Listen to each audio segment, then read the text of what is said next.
Hi everyone. In this video, I'm going to walk you through how to use the intake interview form in a clinical context. So, not just how to fill it in, but how to think with it and how to use it responsibly. Now, this is important because the form is not just admin, it is your first clinical formulation tool very often when you are meeting with a client. Okay, so I want you to understand what each section is actually assessing, and then be able to use the form to guide your interview, and then, of course, begin forming a preliminary clinical understanding. So, as I said, this interview or this intake interview is your first structured interaction with a client, and it serves three sort of main purposes. So, number one, you want to understand the client's presenting problem. You want to be able to assess their risk and their functioning. And then number three, you want to use it to help you to start forming a working hypothesis, okay, about what they are presenting with and how to help them. So the form that you've been given is a structured way that follows the biopsychosocial and the risk-informed approach that we've been learning about as well. Okay, so before we go into the sections, just want to make sure that you don't make the common mistake of just sitting with the form and sort of interrogating your client. Okay, yes, it is an interview or an assessment form, but it's not conducted in that way. All right, you conduct a natural conversational interview, and you use this form as a guide and a recording tool. Okay, but you don't sit there across from the person interrogating them and marking down what they say. All right. So if you can think about it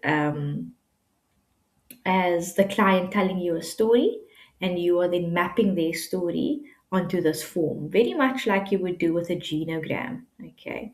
You're listening to what they say and you map it. So, of course, you're not necessarily going to follow an exact order, but if the client is not openly sharing, then you can use this order to also guide them through this questioning. Okay, so let's have a look at the form. Okay, the identifying information, very important. It looks basic, but it matters. So here you're obviously capturing the demographic. So their age, their gender, their nationality, and so on. You're also looking at their context, so their relationship status, and who referred them, so their referral source. And why does this matter? Well, clinically, obviously, we want to know the developmental context. So their age over here is very important. Their relationship status is important for things like checking for a support system. Um, are there relationships perhaps where they are finding distress? And then the referral to look at their motivation as well as their expectations. Were they referred by a GP? Were they referred by a psychiatrist? Did they come on their own? Are they looking for help on their own? Did friends or family perhaps ask them to seek help? Okay, this will tell you a lot about their context and where they are coming from. So, if you find yourself working at a university, for example, um, was this client referred to you by one of, and then of course the referral source will tell you quite a bit about their motivation and their expectations of their therapy. So, for example, a client that's referred by a university versus a client that has done a self referral or come on their own, you will have different engagement patterns with them, or you will probably have different goals and ways of approaching your time together. So, if we look at the presenting problem, this is one of the most important sections. So, You are asking, why are you here today? Right? Why is the client here today? Why have they come in to see you? So notice that the form gives options like depression, anxiety, trauma, academic problems, and so on. But you're not just going to tick boxes. You There's a space for you to also um, note what the client says, perhaps in their own words, and so on. There's also a section with other details. So the client might have been diagnosed with something already, and that's what you will note over here. Okay. Um, so you must capture their own words. You need to understand the onset. So when did it start, as well as the acuity, or how severe it is. All right.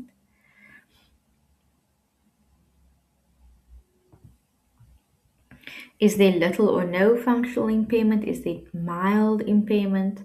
Or is it more moderate or acute? Or is it quite inconsistent? Okay, and then you also have a section for the background and more information about what the client is saying. So this part over here helps you think clinically. All right. Did this start suddenly? Was there trauma? Or was it more of a gradual onset, like depression? Is it impairing their functioning? And so on. Okay. So it's about distinguishing a distress from a potential disorder. And then the background and history. What you're asking here is what led up to this problem. So here you'll be looking for things like triggers, for things like patterns, very importantly, and again, context. So, for example, has the client gone through a breakup recently, or do they speak about a past breakup? Is this leading to depressive symptoms? Or are they currently undergoing a lot of academic pressure, or perhaps academic failure? Did they experience that recently? Is this perhaps causing them anxiety about their future? Okay, so this is really where your formulation begins. Then, very briefly, the next section is about the client psychiatric and their treatment history.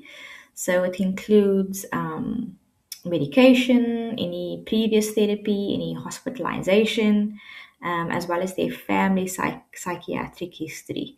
So this, of course, matters because we're looking at things like recurrence risk. Okay, has something happened in the past that could potentially be happening now or happen in the future. We're looking at things like a chronic versus an acute presentation. Is it something that's like a pattern, like we mentioned earlier on, that's ongoing? Um, and then, of course, their genetic vulnerability as well. Okay, and then we move on to the symptoms, or the presenting symptoms section. What symptoms are observed? What are you observing? Or perhaps what have others observed, if that's shared, or what symptoms are being reported by the client as well. Now you can see this form is very thorough. So it assesses the client's mood, their cognition, anxiety, their trauma. Um, it looks at their sleep, or sleep patterns, their eating, any substance use. So this is what you can think of as your sort of DSM screening zone. Okay.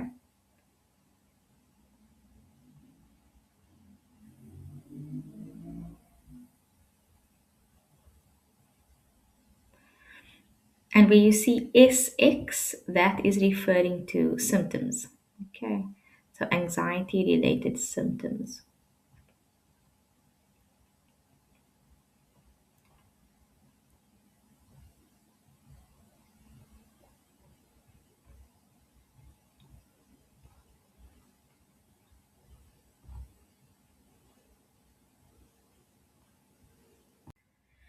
So we look at the mood and affect issues, so depressive or bipolar mood.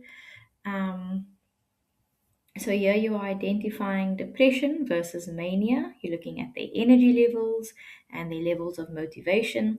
So, for example, low energy and hopelessness could point toward depression, or an elevated energy and impulsivity could point toward possible mania, for example. Um, and then, of course, you also look at things like the attention and their sleep patterns. So, these are sometimes overlooked, but it's quite critical. So you ask things like, can you focus? Are you sleeping? Tell me about, your sleep and your focus levels. And why? Because sleep and attention cut across many disorders, as we know. All right, and then of course we will look at anxiety-related symptoms. When you see SX, just a note, that's shorthand for symptoms. So you look at anxiety-related symptoms as well as trauma-related symptoms. So of course you're assessing here for journal anxiety, any kind of panic, perhaps OCD features, and of course the trauma symptoms. And as we know, when we look at these things, we're looking at are these symptoms linked to any kind of functional impairment? Okay. And then the substance use issues. And we look at things like detecting frequency, so how often are they using substances, how much are they using, so the quantity, is there a pattern, do they do this at certain times, and do they have any insight to the fact that they might be dependent. So just be careful here because clients have a tendency to minimize their use. So they will minimize a lot of the time the amount as well as the frequency of their use of substance abuse. So you can spend some time talking a little bit more around here and just listening carefully to what they're saying about their substance use.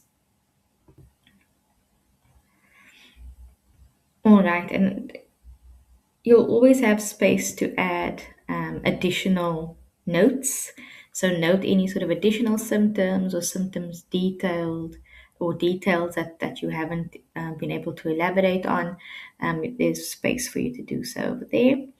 And then, very, very importantly, this must never be left out of an intake interview, is a suicide risk assessment. Okay, this is a non negotiable. You must assess for suicidal ideation. Is there a suicide plan? Is there intent?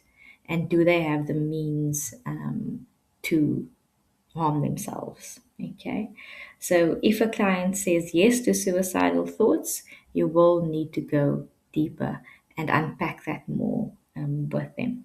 Then, of course, the same with the risk of harm to others. This will also assess their level of aggression, their intention to harm, um, even if it's rare or on a rare occasion, you are still ethically required to ask these questions or assess the client's risk of harm to others. Okay.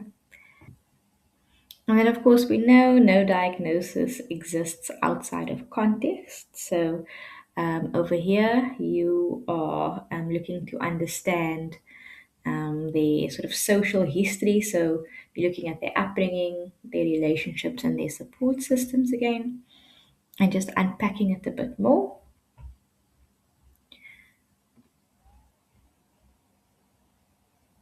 And then you look at the mental health status. So this is the mental health status exam. This is your clinical observation. So you are looking at their appearance, their mood, and their affect. How are they sort of coming into the space? How are they presenting in the space? What are their processes like? Do they have insight and judgment? So These are the things that you observe. Okay, this is what you see, and not just what the client says. Again, space for additional comments. And then your preliminary understanding of your client's difficulty. So we kind of move on from the data collection into the thinking. Okay, so you're basically asking now, what is going on here? Okay, this is your working formulation or your clinical interpretation goes down in this section over here. And then it comes to your initial diagnosis. So you may provide a diagnosis or differ if you are unsure. Okay, but note that the diagnosis must be, of course, justified by the symptoms and everything that you've done up until this point. This is also very important over here. So you rule out diagnoses that perhaps could potentially fit the situation, but it's ruled out for one reason or another. You put that over there. And then, of course, you then decide on a treatment plan or a referral. Okay, so does this client need to continue therapy with you? Do they need to be referred to another practitioner, a specialist, or a psychiatrist? Um, or would they need medication? So, this very importantly is where your scope of practice comes in as well. Okay, depending on what you are registered as.